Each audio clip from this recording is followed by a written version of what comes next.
laban sa Arlott. And also, medyo nag-e-enjoy yan kapag maraming utility heroes sa laban kasi hindi enough yung damage. So for TLPH, I do think na sa first phase sila, kumbinsido sila na maganda pa rin yung takbo ng kanilang draft. Okay, so nakita na natin the Ogwen Suppress. But actually, dalawa lang naman kay Suppress. Dalawa lang naman eh. So Kaja na yung kasunod. So Kaja na yung kasunod. I think the TLPH are onto a really good start dito sa kanilang draft kasi yung kanilang marksman or kanilang gold lane, pwede nilang i-last pick pa. They're not that concerned for the mid lane matchup kasi ang mangyayari dito, titignan muna nila kung yung Falcons ba ay kukuha ng 1-1 and then they can adjust accordingly. There's still the Irithel, for example, o kaya naman pwede silang mag-fighter doon sa may gold lane na pagtatapan doon. I'm thinking about like Bane. Bane naman, first. Cease. Cease is smart band. Cho. Oh yeah, Cho. Kasi isa lang yung maninita sa flowers mo eh. Oo. Tsaka ano din kasi parang nakakatakot din. Lalo yung Cho ngayon, medyo hybrid yung approach. Kahit pasabihin mong fine, madodge mo yung kick. Pero yung Cho kasi ngayon, aside sa may damage siya, medyo naglilinger sa teamfight. Unlike yung mga previous Cho good lane natin sa mga lumang season, Season 5, Season 6, parang one-dimensional yung hero mo na pagkasipa, out-split push. Ganun lang yung takbo ng takbo ng laro dati ng Cho. Pero ngayon kasi parang nagkakaroon na ng nagiging multifaceted na hero si Cho. So we'll see if that is gonna be something na i-consider ng dalawang team. Hilda yung tinanggal ng Team Liquid. Yeah. Okay sila dito sa Kaja in a way kasi siguro gusto nila kunin dito is something like a Harith for TLPH. Pwede na ipiliin. Sa low yiban na inubusan dito si Sanji na mga heroes. Mabang natitira. Wait. Lilia. Selena. Ano ba mga Sanji heroes? Lilia. What if mag-Harith na agad dito yung TL? Pwede. Ay, may Lunox din no? Oh, you're right. Lunox. Puro sila magic na maubusan, sobrang yan sila na magic damage mag-Harith pa sila. So, yeah, Lunox. Honestly, Lilia, Mr. Midnight, baka makita natin dito sa series na to. Actually, nung regular season, lagi ko hinihingi yan Week 1 pa lang Yung Lilia na, alam mo, medyo maganda rin versus the likes of the Predator and Arlott. Kasi even if you're the Arlott, kahit i-final slash mo siya, parang sayang. Kasi meron siyang way to reposition. Kapag di mo naman siya final slash, ikaw naman yung kawawa. Kasi uulan ng mga bola. Pero tama ka, Harith, yung ilalabas dito ng TLPH. Again, there is that Kaja mula sa Team Falcons na hindi narespeto ng Team Liquid. Yeah. Siguro kung magka-Kaja dito, hindi na magwa-1-1 ng Falcons. Kasi kailangan nila ng burst to go with it. Yung Kimi plus na Kaja, masakit din naman. Pero pwede rin. Saka si Mr. Sharkbait. Oh, Bane. Ang problema lang, mawawalan sila ng hard carry sa late game. Although na dun yung Kimi, pero baka hindi maging enough yan laban sa mga late gamers ng TLPH. Kailangan lang ng closer sa isang laro. Yeah. So nandun pa rin naman yung Claude, maybe the carry, Claude Moskov, pinaka-safe. Moskov actually. Moskov and Kaja or Moskov and Kufra. Kaso parang super late game na naman no? Bea, pwede. Oh! That's Matilda, Granger. Making it simple para sa Team Falcons, very straightforward na approach mula sa kanila. And now, yung TLPH, mukhang hindi na pasok yung inisip kong Lilia dito. Yeah. Pwede din ang Sicilian. That I like. Parang more like control lang, pokes on the front line, kahit pa may Matilda, hindi naman ganun katindi yung catch. Yeah. Hindi rin maganda yung Selena dito sa TLPH, especially with the Matilda now that's open. Yeah. So, Sicilian or Lilia na kinalig sa TLPH. That's Lunox. Lunox. Yeah, indeed.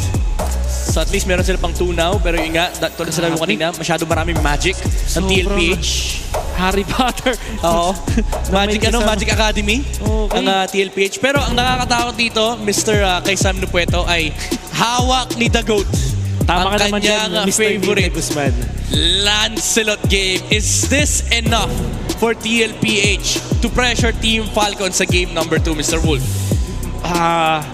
It's gonna be tricky. I don't think so. Pero kasi kung titingnan natin yung lineup ng Falcons, very straightforward, very mid-range, simple and one-dimensional. So baka kayanin kung ganun depende sa execution.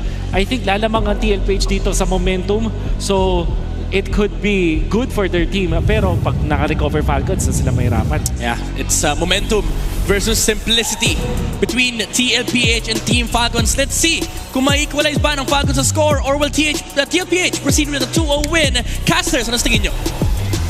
Another chapter has been opened. Tignan natin kung magtutuloy nga ba ang panalo dito ng TLPH as we move forward for our game on number 2. Blue side naman dito ang Team Falcons finally getting an Arlot onto the hands of Welcome Black to Mobile Meanwhile, Legends. para naman sa TLPH, nagbabalik ang Lunox para kay Saji. Alam mo, nakakabilib dito sa Falcons, no? Regardless dun sa naging performance ng game number 1 na napakabilis na naging laro.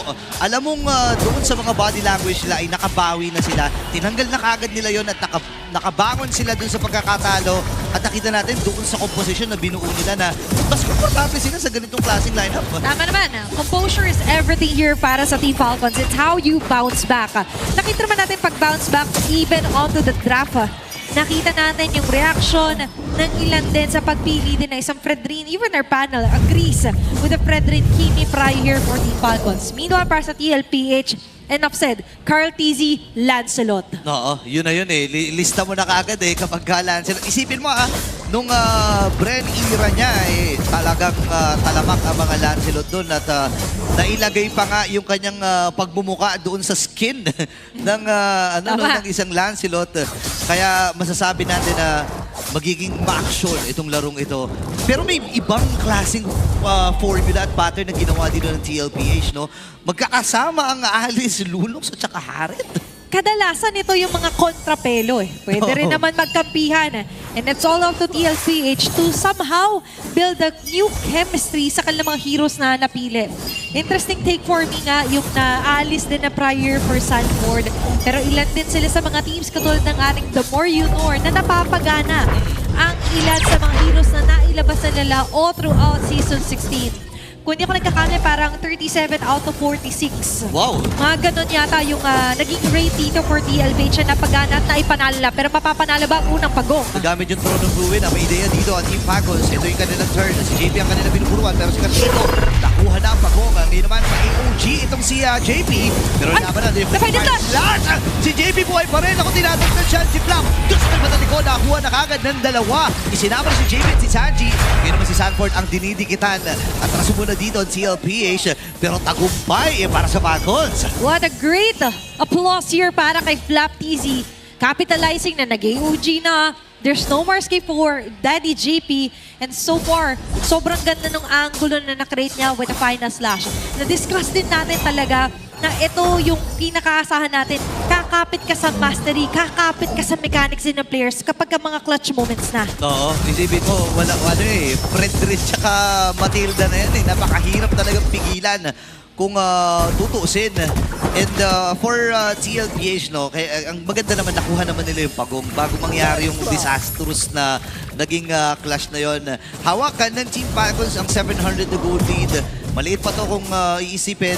Pero ang importante dito, it dictates kung ano ba ang naging lagay ng early natin. Kumbaga vibe check to.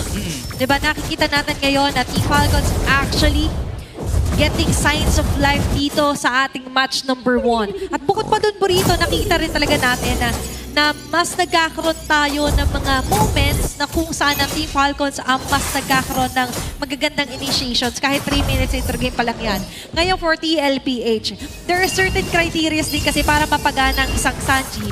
Pero ito yung hindi mo gusto na criteria na napoproke agad yung Order of Brilliance mo. Oo, napagamit din siya actually ng, ng Chaos Bolt. So dalawang ultimate yung nabitawan niya dun sa naging sequence.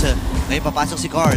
And the interaction calls, naiwasan naman. Taunt from Kyle TZ. Si Pew ay nakaantabay din para baril-barilin itong si JP.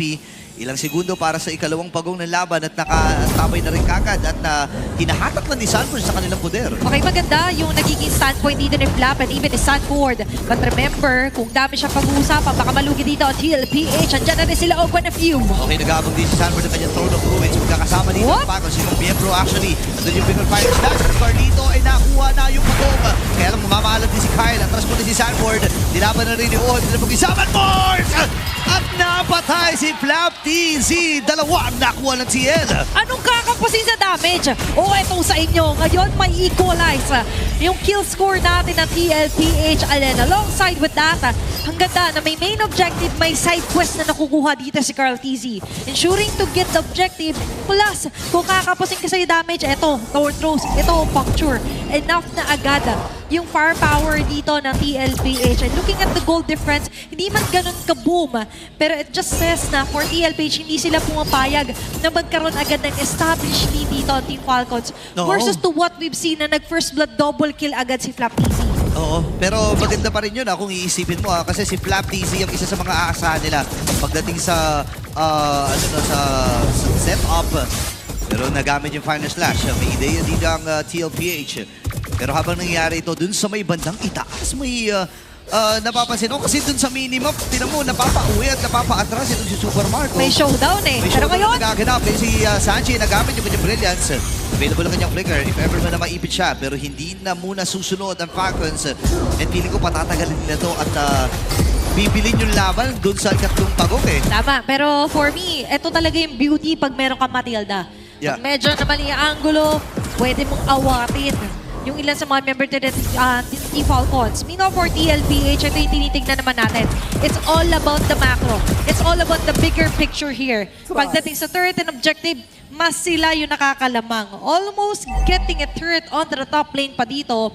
At mukhang ang game plan talaga nila dito is to buy enough time para makakuha ng mga tamang timpla, tamang recipe ulit para humagot na maganda dito sa Team Falcons. At sakto nga on the dot is the spawn of our last turtle sa game number 2. Ayun na, magkakakitaan yung magkabilang TZ. Ngayon, Sanford sasama na rin.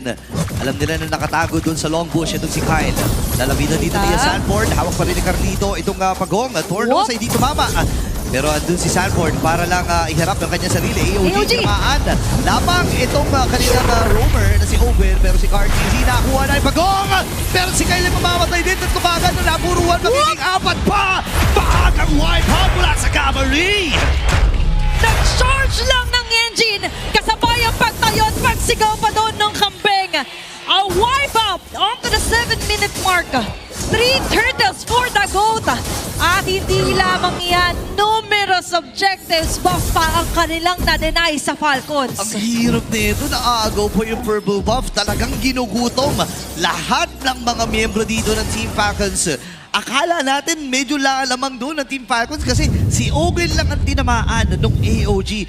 Pero hindi pala yun yung pang-atake dito ng TLPH, kundi yung latag ng Zaman Force and the rest of TLPH dito. Sumugod na lang eh. Parang si Carl TZ, why choose if you can have everything? Pwede naman eh. Diba? No? Bakit mo pipiliin na pa isa-isa lang? Outplay the rest. Like Infinix, diba? At ngayon, na-outplay na rin na ang Team Falcons by getting the bigger picture nga na sinasabi natin. And look at our goal leaders here by BPI. Nangunguna ang Baby Cakes duo. No, iba talaga ang Baby Cakes eh. Feeling ko nakapag-warm up pa yan kanina no, bago pumunta.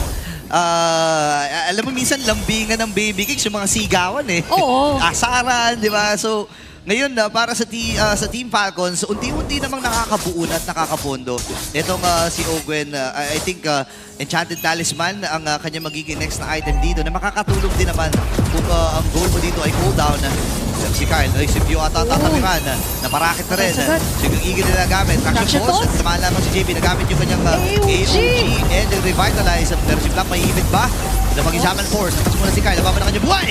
Pero si Flap ay namaalam din. Hindi sapat yung damage ni Super Marco para patayin ito si Sanford. At alam na alam niya na TLPH, very smart targeting. Wow. Sa pagkakatanggal kay Flap TZ, eliminated agad yung frontliner, yung setter na meron na Team Falcons. Wala yung threat.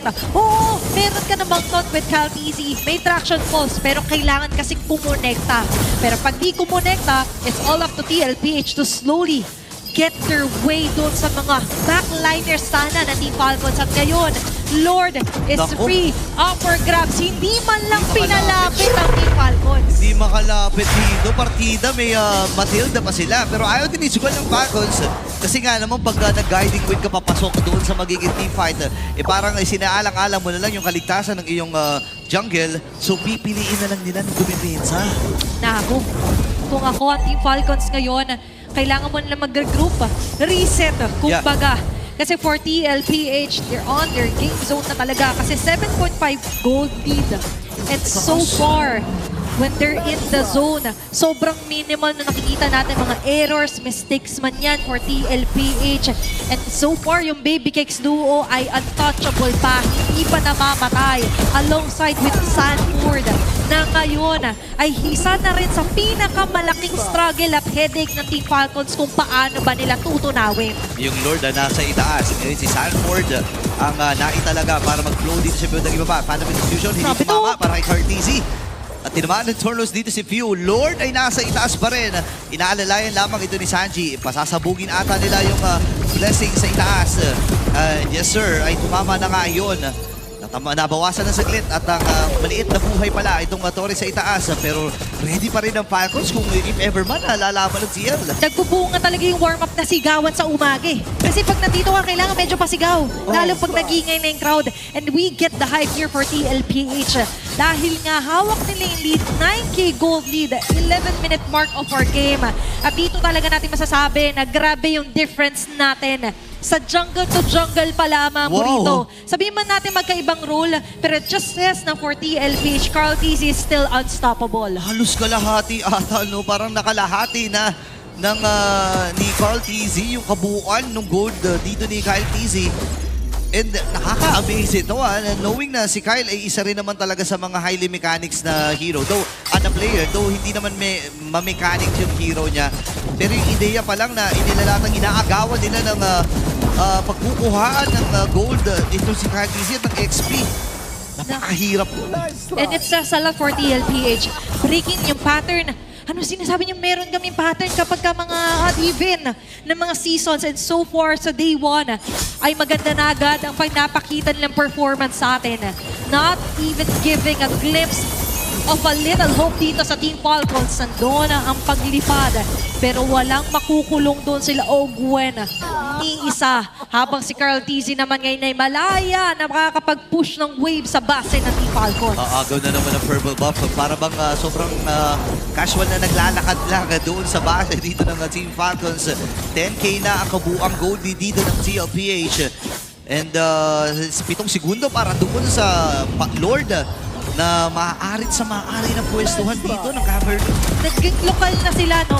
Oo nga Sila yung dayo nung una. Kung maglakad, kala mo, kala mo taga ron Diba? Nakita natin kabisado na ngayon na TLPH yung ilan sa mga entry points dito ng Team Falcons.